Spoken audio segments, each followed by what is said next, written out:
देखिए, इस वीडियो में मैं आपको एक बहुत बड़ी प्रॉब्लम है मेरी, उसके बारे में बताऊँगा, जिसको मैं काफ़ी दिनों से सफ़र कर रहा हूँ। मतलब 1 साल हो गया है इस प्रॉब्लम को सफ़र करते हुए। क्योंकि एक लोअर क्लास फ़ैमिली में अगर आपका इतना बड़ा नुकसान हो जाता है, तो आपको वो दुःख दर्द तो देता ही देता है। तो सबसे पहले हम बात करते हैं, ये मैं एक लेटर टाइप किया हूँ, ऑनलाइन लीगल इंडिया की तरफ से। ये बदलापुर ईस्ट में पुलिस स्टेशन के लिए लेटर टाइप किया हूँ। कंप्लेंट फ्रॉड ट्रांज़ैक्शन के लिए, मतलब कि ट्रांज़ैक्शन फ्रॉड मेरी तरफ से नहीं हुआ है, बस किस तरीके से मेरे पैसे का नुकसान हुआ है उसके बारे में बताया गया है। ज़्यादा नुकसान तो नहीं हुआ, लेकिन मिडिल क्लास फैमिली के लिए काफ़ी नुकसान है। 15,000 रुपये का ऑन एन एवरेज मेरा नुकसान है ये। तो इसकी सारी स्टोरी मैं आपको बताता हूँ, और इसके अंदर मैं पिछले 1 साल में क्या क्या किया, और कुछ फ़ायदा अभी तक हुआ नहीं है, कुछ भी रिटर्न का कोई ऑप्शन अभी तक मेरे पास आया नहीं है। देखिए, यहाँ पर स्पष्ट लिखा हुआ है कि जैसे कि मेरा नाम लिखा हुआ है तीरथ राम मीणा, और ये ब्रोकर का नाम है जिसके थ्रू मैं रूम लिया था। अमोल के नाम से, वो अमोल यादव के नाम से है ब्रोकर, उसके थ्रू मैं रूम लिया था। ये रूम नंबर 502 5th फ्लोर, अमृत धारा बिल्डिंग, फेज वी, जो कि माउली चौक बदलापुर ईस्ट में है। और ये यहाँ का पिन कोड है 421305। ये मैंने लिया था, रूम लिया था किराए पर। रूम किराए पर लेने के बाद में क्या हुआ, ये रूम लिया था मैंने जनवरी 2022 में। जैसे कि मैं इसका डिपॉजिट किया हुआ हूँ, यहाँ पर आप देख सकते हैं। ये 20,000 रुपये में डिपॉजिट किया हूँ, इसका पेमेंट का रिसिप्ट है मेरे पास। ये फ़ोनपे पे किया हूँ। ये देखिए, 20,000 रुपये का 25 जून को मैं पेमेंट किया हुआ हूँ, 20,000 रुपये। ये डिपॉजिट मुझे वापस नहीं दिया गया है, रूम खाली हो गया है। और रूम खाली क्यों हो गया है वो भी मैं रीज़न बता देता हूँ। क्योंकि देखिए, जब मैं रूम लिया था, ये लीगल नोटिस भी मैं टाइप करके निकलवाया। ये 2,000 रुपये मुझे ऑनलाइन लीगल इंडिया पर देने पड़े, ताकि लीगल नोटिस निकालने के लिए। लेकिन ये जो लीगल नोटिस है, ये लीगल नोटिस किसके खिलाफ़ निकाला गया था? ये संदीप शांताराम भालेकर के नाम निकाला गया था। ये ओनर का नाम है। जबकि ओनर ने ब्रोकर को बोला था कि भाई उसका रूम वगैरह है वो किराए पे दे दे। तो ब्रोकर ने रूम किराए पर दे दिया, लेकिन ओनर को नहीं बताया, और ओनर के फर्जी साइन भी कर दिए। तो इस वजह से ये यहाँ आप देख सकते हैं, यहाँ पर उन्होंने जो है रेंट एग्रीमेंट बना के दिया। इस तरीके से रेंट एग्रीमेंट बना के दिया, 100 रुपये का ये ले लिया। और 10 जून 2022 को, ये 25 जून 2022 को ही ये एग्रीमेंट बना के दिया। उसी दिन मैं डिपॉजिट किया था 20,000 रुपये डिपॉजिट दिया था, और 4,000 रुपये रेंट दिया था। ठीक है, अभी ये ओनर के नाम से बना दिया। ओनर के नाम से इन्होंने लिख दिया, जो भी है, जो भी प्रॉब्लम है, ये ओनर का नाम लिख दिया, शांताराम भालेकर। उनका फ़ोटो कहीं से लेके चिपका दिया, फेसबुक से कहीं से। ये मेरा नाम और फ़ोटो हो गया। और उसके बाद में उन्होंने देखिए डिपॉजिट के बारे में लिख दिया, ओनर के बारे में। यहाँ पर ओनर के साइन वाइन हैं, वो नहीं किए, बोले बाद में करवाऊँगा मैं, साइन वगैरह बाद में करवाऊँगा, पेमेंट कर दीजिए। और उसके बाद में देखिए, ये संदीप शांताराम भालेकर का ये साइन खुद ने मार दिए शायद। ये पैन कार्ड के नंबर हो गए संदीप शांताराम भालेकर के। ये आधार कार्ड नंबर हो गया, और आधार कार्ड भी डाल दिया और पैन कार्ड भी डाल दिया ओनर का। बाकी ओनर से कोई मतलब नहीं, ओनर को कुछ बताया भी नहीं। और सारा का सारा पैसा है वो लेता रहा। डिपॉजिट भी उसने ले लिया, और रेंट भी वो लेता रहा। रेंट जो लिया है उसका भी मेरे पास में स्लिप है, ये व्हाट्सएप पे मैं बता देता हूँ।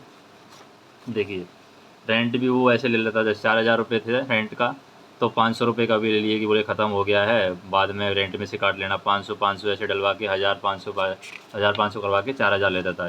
ये 4,000 रुपये मंथली रूम का क्या था, रेंट था। तो ये 4,000 रुपये देख सकते हैं आप, सितंबर 2022 में किया है। उसके बाद में इस तरीके से 1,000, 3,000, 2 बार ब्रेकअप में ले लिया, फिर 4,000। तो इस तरीके से रेंट भी वो सारा ले लिया, जितना भी रेंट था, 1,500, 1,500, 4,000, 4,000। तो इस तरीके से सारा पैसा है वो इस तरीके से ले लिया, सारा का सारा पैसा। ठीक है, और ये उसका व्हाट्सअप नंबर है। ये जो अभी प्रेजेंट में चालू है, व्हाट्सअप नंबर काम कर रहा है, कोई दिक्कत नहीं है, काम तो कर रहा है व्हाट्सअप नंबर तो। और ये हमारा मैसेज में बात भी हुआ था। वो मैं बात में ऐसे बोलता है कि कल देता हूँ, 15 परसों देता हूँ, 2-4 दिन में देता हूँ। मैं अपनी प्रॉब्लम भी शेयर किया था कि मेरा सिविल स्कोर डाउन हो रखा है, ईएमआई मेरा टूट रहा है, क्योंकि बैंक का ईएमआई जाता है, इस वजह से आप मेरा पेमेंट कर दीजिए। तो बोलता है कि मैं 7 दिन में करता हूँ पेमेंट, लेकिन वो करता नहीं है। ऐसे ही बोलता है हमेशा, लेकिन करता नहीं है पेमेंट। 1 साल हो गया है, 1 साल से ज़्यादा हो गया है, लेकिन पेमेंट करता नहीं है। हमेशा बोलता है आज करता हूँ, कल करता हूँ, शाम को करता हूँ। लगभग 1 साल हो गया, पेमेंट अभी तक किया नहीं है। ये लास्ट मैसेज है। मैं बोला था कि मैं पुलिस हेडक्वार्टर में कंप्लेंट भी कर दूँगा, लेकिन वो बोलता है कि ठीक है। 6 सितंबर को नेक्स्ट वीक का मैसेज किया था, बहुत ज़्यादा हो गया। 1 से 1 महीने का टाइम भी दे दिया, 1 वीक का टाइम भी दे दिया, लेकिन वो क्या बोलता है कि भाई आपको अगर कंप्लेंट करना है तो करो, कोई दिक्कत नहीं है, लेकिन मैं देने वाला हूँ पैसा और देता है नहीं है। देखिए यहाँ पर भी एक मैसेज है, उसको मैं बता देता हूँ यहाँ पर, जिसमें वो बोलता है कि भाई कंप्लेंट करना है तो करो, मैं अंदर जाता हूँ। ये देखिए, नेक्स्ट वीक पूरा देने वाला हूँ पैसा, बुधवार तक डालो कंप्लेंट, जाता हूँ अंदर। मतलब आपको कंप्लेंट करना है तो करो, मैं अंदर जाता हूँ, कोई दिक्कत नहीं है। इस तरीके का मैसेज भी वो टाइप किया हुआ है, लेकिन कुछ फ़ायदा होने वाला नहीं है। ये अभी डीपी से फ़ोटो लिया हूँ मैं, ये फ़ोटो है, और फ़ोटो के साथ में ये बाइक का नंबर रहेगा, ये फ़ोटो है जो क्लियर दिख रहा होगा, और ये बाइक का नंबर रहेगा।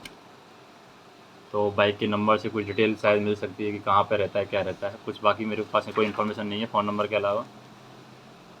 हाँ, तो अभी तक मैं क्या कर चुका हूँ, ऑनलाइन लीगल इंडिया को 2,000 रुपये 2,500 रुपये दे चुका हूँ लीगल नोटिस निकालने के लिए, लेकिन लीगल नोटिस है वो ऑनर के नाम निकलता है, क्योंकि ऑनर के डॉक्यूमेंट्स लगे हुए हैं और ऑनर को ये चीज़ों की इन्फॉर्मेशन है ही नहीं। तो ये प्रॉब्लम हो रहा है एक तो।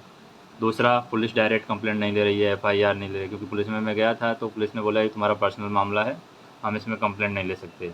तो ये भी एक प्रॉब्लम चल रहा है।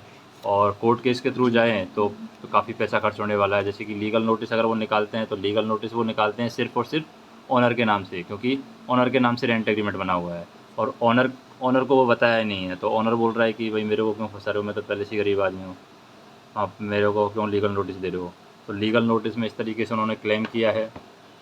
14,000 रुपये मेरा पेंडिंग है, 14,000 रुपये पेंडिंग है। तो अगर लीगल नोटिस के थ्रू मैं जाता हूँ तो यहाँ पर लीगल नोटिस के थ्रू जो उन लोगों ने चार्जेज बताया है कि 14,000 रुपये है, और 30,000 रुपये तक वो दिला सकते हैं लीगल नोटिस के थ्रू, मेंटली हरेसमेंट के थ्रू या कुछ के थ्रू।